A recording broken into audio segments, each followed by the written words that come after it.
प्यारे बच्चों, आज हम लोग नीत के दोहे इस पाठ के प्रश्न और उत्तर करेंगे। आप लोग अपनी कॉपी पर लिखकर उसको दोहराएंगे और याद करेंगे।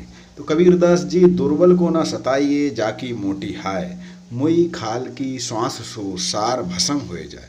यानी इसके शब्दार्थ करते हैं। पहले दुर्बल यानी कि कमजोर, मोटी यानी अत्यधिक, हाय मीन्स साफ, मुई मीन्स मरी और सार मीन्स लोहा। संदर्भ ये है कि प्रस्तुत दोहा हमारी पाठ्य पुस्तक मंजरी के नीत के दोहे नामक शीर्षक से अवतरित है। इसके रचयिता कबीरदास जी हैं। तो कबीरदास जी क्या कहते हैं प्रसंग में? प्रस्तुत पद्यांश में कबीरदास जी ने कमजोर व्यक्ति, कमजोर यानी कि जो दबा कुचला होता है, जो गरीब होता है, या आर्थिक रूप से कमजोर हो सकता है, मानसिक रूप से भी कमजोर हो सकता है, तो कमजोर व्यक्ति को ना सताने की शिक्षा के महत्व को दर्शाया है। व्याख्या ये है कि कबीरदास जी कहते हैं कि हमें कभी भी निर्धन या कमजोर व्यक्ति को नहीं सताना चाहिए, क्योंकि उनके दुख का अत्यधिक साप मिलता है। जिस प्रकार मरी हुई खाल से बनी धोखनी से लोहा गल सकता है, उसी प्रकार असहाय व्यक्तियों की हाय से सताने वाले गल सकते हैं, यानी कि मर सकते हैं, खत्म हो सकते हैं, बर्बाद हो सकते हैं। मधुर वचन है औषधि, कटुक वचन है तीर, श्रवण द्वार है संचय, सालय सकल शरीर। शब्दार्थ देखते हैं। औषधि यानी कि दवा, कटुक मीन्स कड़वा, श्रवण मीन्स कान, संचय मीन्स प्रवेश द्वार, और सालय मीन्स चुभना। संदर्भ पूर्वत रहेगा। प्रसंग ये है कि प्रस्तुत दोहे में कबीरदास जी कहते हैं कि मीठी बोली का अपना महत्व है। मीठे बोल बोलने चाहिए। क्यों बोलने चाहिए? इस दोहे में कबीरदास जी कहते हैं कि मधुर वचन दवा के समान कार्य करते हैं और कड़वी बाड़ी तीर के समान है, अर्थात व्यक्ति के हृदय में घाव करने वाले हैं। कड़वे शब्द कान के प्रवेश द्वार से अंदर पहुंचकर संपूर्ण शरीर को पीड़ा पहुंचाते, अतः सर्वदा मीठी बाड़ी बोलनी चाहिए। बुरा जो देखन मैं चला बुरा न मिलया कोई, और जो दिल खोजा आपनो मुझसा बुरा न कोई।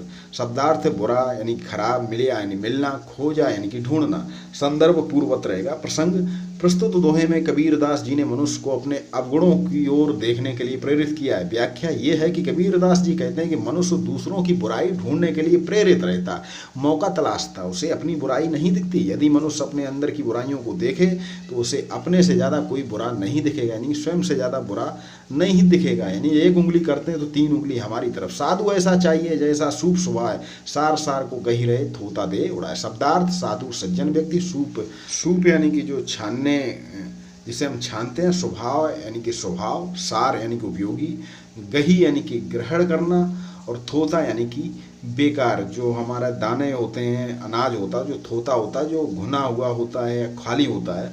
तो संदर्भ वही रहेगा पूर्वत। प्रसंग ये कबीरदास जी कहते हैं कि संसार में गुण व अवगुण सभी में, हम केवल गुणों को अपनाना चाहिए। व्याख्या सज्जन व्यक्ति का स्वभाव सूप के समान चाहिए। जिस प्रकार सूप अनाज में से गंदगी दूर करता और अनाज को इकट्ठा कर लेता, उसी प्रकार सज्जन व्यक्तियों को बुराई त्याग कर अच्छाई अपनानी चाहिए। धीरे धीरे रे मना धीरे सब कुछ होय, माली सींचे 100 घड़ा, ऋतु आए फल होए। संदर्भ पूर्वत रहेगा। प्रसंग ये है कि कबीरदास जी कहते हैं कि हमें कार्य के फल के लिए धैर्य रखना चाहिए। जो धैर्य रखते हैं वही कुछ पाते हैं। तो व्याख्या देखते हैं। धीरे धीरे ही हमें अपने कार्य का फल मिलता है। जैसे कि जिस प्रकार माली पूरे साल पेड़ की देखभाल करता है, पूरे साल वृक्षों को पानी देता है, उनको सींचता है, परंतु फल तो ऋतु आने पर ही मिलता है। यहाँ पर कबीरदास जी का परिचय है कि उनका जन्म कहाँ हुआ था, किसके शिष्य थे, उनकी रचनाएं कौन सी थीं। आप वीडियो को पॉज कर इनको लिख सकते हैं। और उसके बाद रहीम दास जी का जन्म 1556 ईस्वी, और जो इनका पूरा नाम अब्दुल रहीम खान खाना था, अकबर के दरबार के नवरत्नों में से एक थे। तो उनका परिचय है, तो वो भी आप वीडियो को पॉज कर लिख सकते हैं। रहीम दास बैरम खां के पुत्र थे, जो अकबर के संरक्षक थे, उनके ये पुत्र थे, और अकबर के दरबार में नवरत्नों में से एक थे।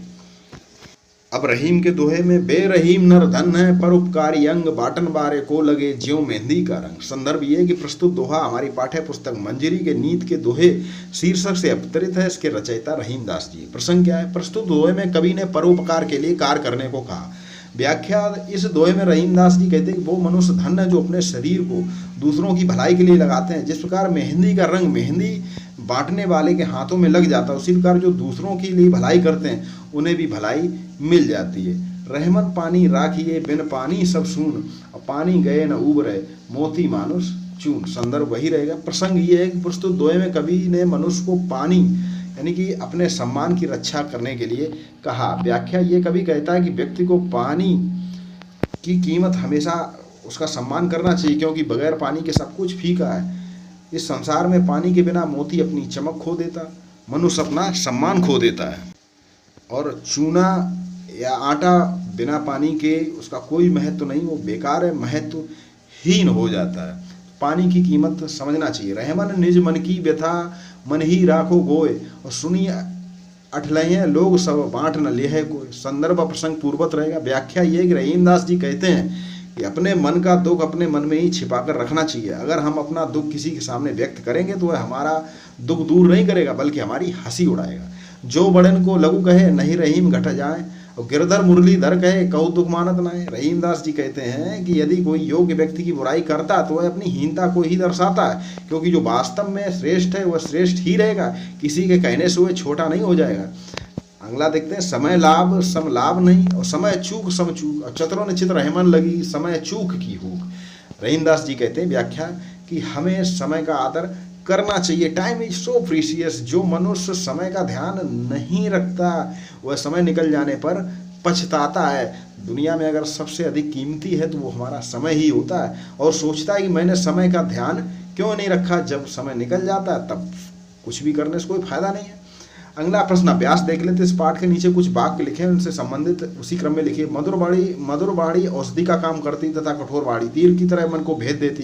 तो ये दोहा था हमारा। मधुर वचन है औषधि, कटुक वचन है तीर, श्रवण द्वारा है संचय, साल है सकल शरीर। अब कोई भी कार्य समय पर ही होता है, तो ये उससे था धीरे धीरे रे मना धीरे सब कुछ होए, और माली सींचे सौ गड़ा ऋतु आए फल हुए। और अपने दुख को कहीं उजागर नहीं करना चाहिए। तो ये था रहीमन निज मन की विथा और मन ही राखो गोय, और सुन अट लहे लोग सब बांट न लहे कोई। और परोपकार करने वाले लोग प्रशंसनीय होते हैं। तो वो उससे था कि बेरहीम नर धन है परोपकारी अंग, और बांटन वारे को लगे ज्यों मेहंदी को रंग। दूसरे लोगों में बुराई देखना ठीक नहीं है। तो वो उससे था कि बुरा जो देखन मैं चला बुरा न मिलिया कोई, और जो खुद खोजा आपनो और मुझसे बुरा ना कोई।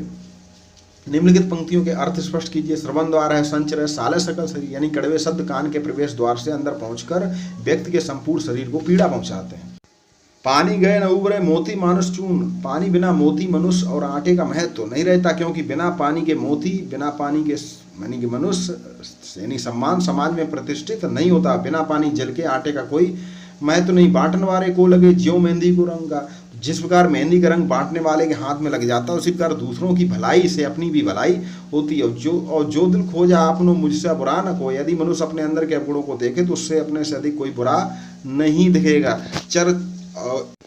चतुरन चित रहमन लगी समय चूक की हूक, यानी कि जो मनुष्य समय के महत्व को नहीं समझता वह समय निकल जाने पर पछताता और दुखी होता है, और सोचता है कि काश हमने समय के महत्व को पहचाना होता। प्रश्न 3, माली के द्वारा लगातार पेड़ों को सींचने पर फल क्यों नहीं आते? क्योंकि फल तो समय पर आते हैं, उससे पहले फल नहीं आते हैं। फल तो ऋतु आने पर ही आते, क्योंकि कोई भी काम समय पर होता है। प्रश्न 4, अपने मन की व्यथा मन में ही क्यों रखनी चाहिए? उत्तर, अपने मन की व्यथा को अपने मन में रखना चाहिए, क्योंकि हमारी व्यथा सुनकर मदद नहीं बल्कि हंसी उड़ाएगा। भाषा की बात करें तो श्रवण द्वार है संचय, साले सकल शरीर, पंक्ति में सावड़ की आवृत्ति हुई तो ये अनुप्रास अलंकार है। धीरे धीरे रे मना धीरे सब कुछ हो। उसके आगे रहमन पानी राखिए बिन पानी सब सून, पानी गए न उबरे मोती मानुष चून। तो यहाँ पर मोती के रूप में कांति, और मनुष्य के अर्थ में स्वाभिमान, चूना के अर्थ में जल। तो एक ही शब्द के तो जहाँ एक ही शब्द का प्रयोग किया जाता अर्थ अलग अलग निकलते हैं, तो वो श्लेष अलंकार होता है। यानी कि शब्द एक ही है लेकिन उसके अर्थ अलग अलग हैं, तो श्लेष अलंकार। ये थी भाषा की बात। मगन को देख पट देत बार बार, यहाँ पट शब्द के दो अर्थ कपड़ा और द्वार। तो श्लेष अलंकार, श्लेष का अर्थ होता चिपका रहना। तदवो तत्सम देखते तो भस्म यानी कि भस्म, औषधि यानी कि औषधि, सत्व यानी सत्य, शरीर यानी शरीर, मानुष मनुष्य, शब्द शब्द, किराया कृपा यानी कि कृपा कृपया, और हर हर्ष हर्ष। प्रश्न 4 में पट यानी कपड़ा और दरवाजा। इसी तरह सारंग वाद्य यंत्र भी है, और राग दर का मतलब मूल भी है और द्वार भी है। इसी तरह कर एक हाथ भी होता है और एक किराया भी होता। तो ये था आपका पाठ, आप इसको दोहराएंगे। चलिए मिलते हैं अगले पाठ के साथ, तब तक के लिए आप सभी को नमस्कार।